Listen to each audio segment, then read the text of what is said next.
कल की मुरली में बाबा ने कहा था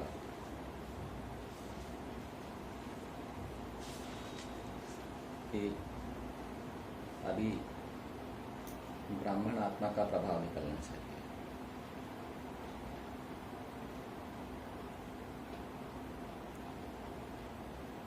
बाबा ने कहा था कि तुम पर किसी का प्रभाव नहीं करना चाहिए, ना किसी परिस्थिति का, ना किसी दृष्टि का, ना किसी संकल्प का, ना किसी कर्म का, ना किसी स्वभाव और संस्कार का। तुम पर प्रभाव नहीं करना चाहिए। तो बाबा समझा रहे थे कि प्रभाव आखिर शुरू कहाँ से होता है, प्रभाव पड़ना शुरू कहाँ से होता है। तो हम किसी दूसरे के प्रभाव को ओढ़ लेते हैं। हम दो गलतियां करते हैं, या तो हम उसको याद करते हैं या हम उसकी याद स्वीकार कर लेते हैं। ये दो गलतियां होती हैं और यही प्रभाव में हम या तो मिल जाते हैं या बिछड़ जाते हैं। याद ही वो आत्मा की शक्ति है या कमजोरी है जिससे आत्मा अपना प्रभाव निकालती है, अपने को प्रभावशाली बनाती है, अपना नाम मान शान पद पैसा की व्यवस्था करती है।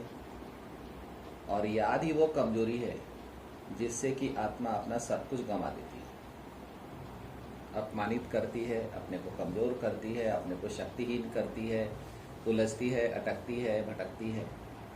याद। तब बाबा कह रहे थे कि अपनी इस शक्ति पर नजर डालना है। अभी याद करने की शक्ति पर हमको वर्कआउट करना है कि हमारी याद करने की शक्ति क्या कर रही है। वो किसी की याद करने से प्रभावित हो रही है या खुद बाबा को याद करके अपने आप को प्रभावशाली बना रही है। ये बहुत डीप बात है और बहुत समझने की बात है ये, क्योंकि संसार बहुत नकारात्मकता की ओर मुड़ गया है। साकार दुनिया से जीवन, प्रकृति से भी जीवन खत्म हो चुका है, ड्रामा भी खत्म हो चुका है, जीवन भी खत्म हो चुका है। आत्माओं के पास में भी जीवन नहीं है। अभी ब्राह्मण आत्माएं भी जीवन बनाने में लगी हुई, जीवन का निर्माण करने में लगी ब्राह्मण आत्माएं। तब बाबा समझाते हैं कि रेडीमेड जीवन नहीं मिलेगा। अभी अगर रेडीमेड जीवन की जरूरत है तो एक परम धाम में मिलेगा और दूसरा अव्यक्त वतन में मिलेगा। और अव्यक्त वतन में भी आत्माओं का है जिन्होंने तपस्या करके बनाया है। अब अगर जीवन चाहिए तो आपको परम धाम में जाना पड़ेगा। ना तो प्रकृति में जीवन है, ना समय के पास जीवन है, न ही किसी भी आत्मा के स्वभाव और संस्कार में जीवन बचा हुआ, केवल विकार बचा है। हर आत्मा के संस्कार में विकार बचा हुआ और इसीलिए हर आत्मा एक तमो प्रधान शरीर, दूसरा संस्कारों में विकार। तो इसका नतीजा हुआ कि हर आत्मा पतित हो गई।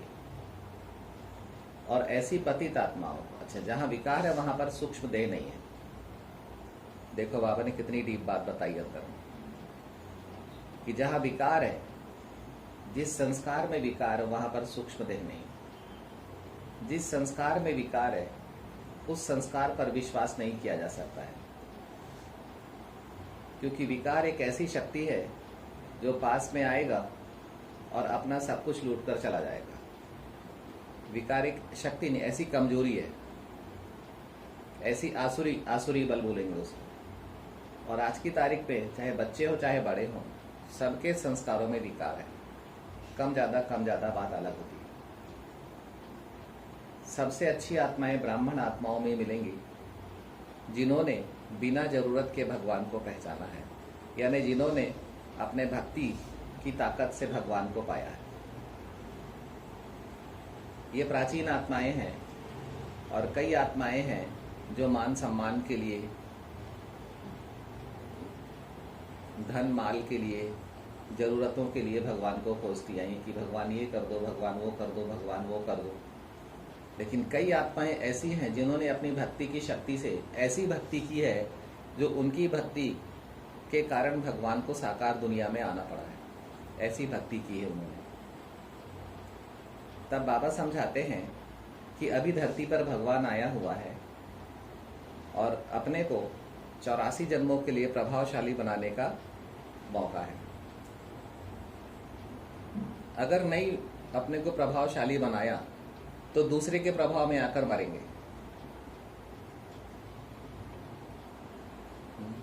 सुरेंद्र भाई, तो दूसरे के प्रभाव में आकर मरेंगे। दूसरा कोई भी हो सकता है, दूसरा परिस्थिति भी हो सकती है, दूसरा कोई नारी भी हो सकती है, दूसरा कोई नर भी हो सकता है,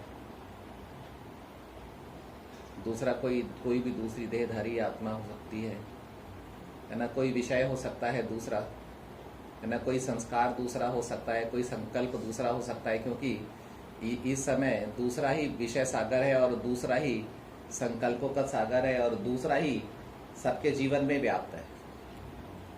एक तो है ही नहीं।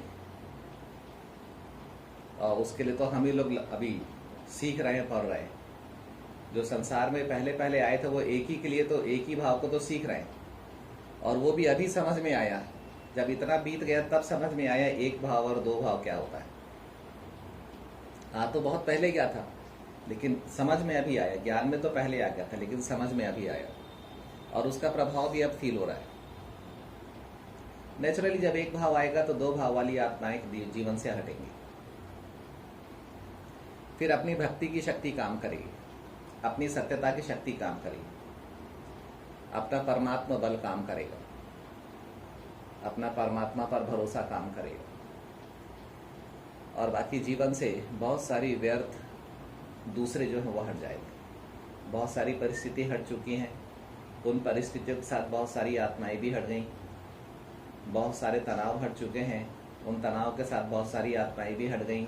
संस्कार भी बदल गए, स्वभाव भी बदल गया, संकल्प भी बदल गए, कर्म भी बदल गए। और जो कुछ भी जीवन में होता है वो अपने कारण होता है, किसी दूसरे के कारण नहीं होता। क्योंकि कारण शरीर में बैठकर अपने कारण के कारण हमने वो काम किया। इस जो कुछ भी जीवन में हो रहा है उसने हमारी याद के बल को इंगेज कर लिया। अब हमारा याद का बल देह, दुनिया, वैभव, पदार्थ और संबंधों में इंगेज है, नाम, मान, शान में इंगेज है, परिवार की व्यवस्था करने में इंगेज है, तो बाबा को याद नहीं कर सकता। तो अगर किसी ने हमारी याद को इंगेज करके रखा हुआ है, यानी उसने हमें हमारे पापों में रखा हुआ है।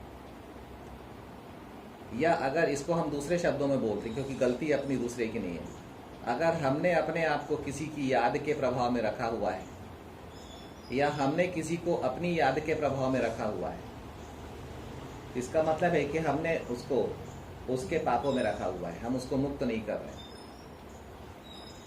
तो सबको अपनी यादों से मुक्त करने की विधि है कि एक बात को याद करो। कोई कितना भी आपको याद करे, कोई कितना भी आपको प्यार करे, कोई कितना भी आपको मान सम्मान दे, कोई कितना भी आपको स्नेह दे, कोई कितना भी आप पर विश्वास करे, भरोसा करे, लेकिन याद तो आपको बाबा को ही करना है। ना तो किसी की याद को स्वीकार करना है और ना ही किसी को याद करना है, क्योंकि याद ही वो सर्वोच्च शक्ति है जो हम आत्माओं को इस साकार दुनिया से हमारे संस्कारों सहित, हमारे आकार सहित मुक्ति देगी। इस देह से मुक्ति देगी, इस अंतिम देह से मुक्ति देगी। पार्ट पूरा होता है, हमें अपने 84 जन्म के संस्कारों को भी मुक्ति दिलाना है, अपने संकल्प शक्ति को भी वापस खींचना है, अपने आकार को भी मुक्त करना है इस साकार देह से। ये बहुत बड़ा काम है, ये बहुत बड़ा काम है और आधा कल्प पुराना काम है। बल्कि बोलें कि सुख दुख से न्यारा होना है तो 84 जन्म पुराना काम है, हम ये बोलें। क्योंकि सतयुग में भी हमने सुख भोगे हुए हैं, द्वापर कलयुग में हमने दुख भोगे हुए हैं। तो ये बहुत डीप साइकोलॉजी बोलें, फिलोसफी बोलें, माइथोलॉजी बोलें, जो बोलना है बोल सकते हैं, कि अपनी याद को मुक्त रखें और अपनी याद में निराकार शिव बाबा को बिठाएं। तब जाके मैं आत्मा और मेरे संस्कारों में फंसी हुई आत्माएं, बहुत गहरी बात है ये, संस्कारों का कल्प वृक्ष है। देखो कितनी अच्छी बात बाबा ने बता दी, अमृता बहन कितनी बढ़िया बात बता दी बाबा ने, कि संस्कारों का कल्प वृक्ष है। कितनी बड़ी बात बता दी, संस्कारों का कल्प वृक्ष है।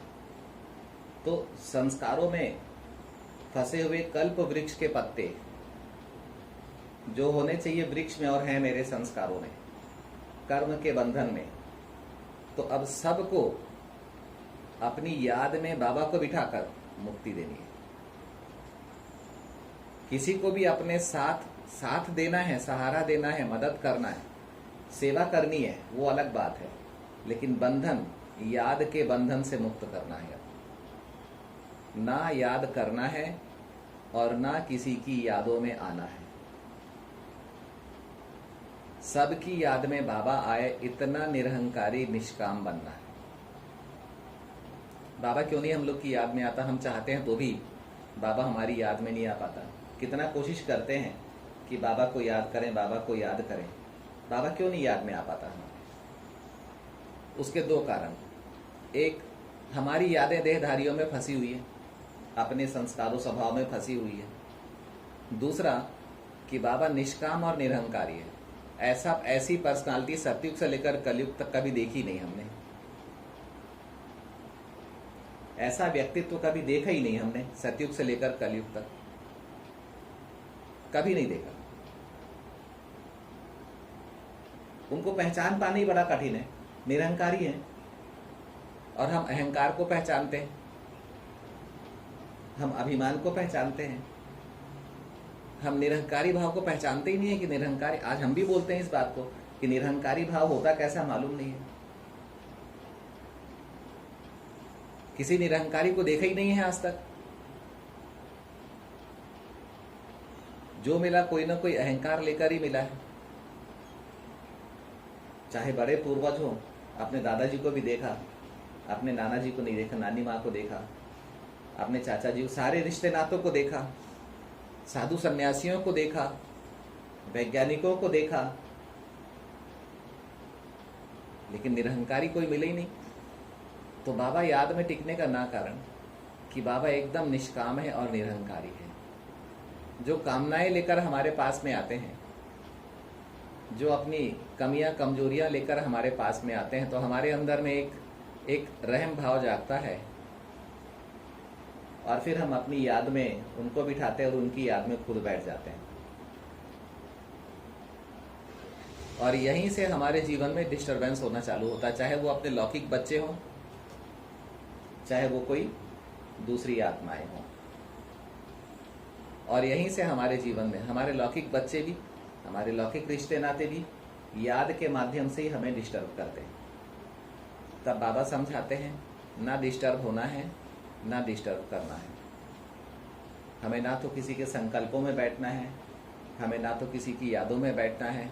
हमें अपने को भी मुक्त रखना है और दूसरों को भी मुक्त करना है। इसके लिए हमें अपनी याद में, यानी आत्मा को अपनी याद के बल को पहचानना होगा, परखना होगा। और परखने के बाद में अपनी याद के बल में, अपनी याद की रेखा में सिर्फ एक भाव को बिठाना होगा। हमारी याद में परिस्थितियां ना हो, समय संकल्प खराब होता है। हमारी याद में किसी की देह ना हो, समय संकल्प और कर्म खराब होते हैं। हमारी बुद्धि भ्रष्ट होती है। किसी का स्वभाव संस्कार ना हो, उलझते हैं।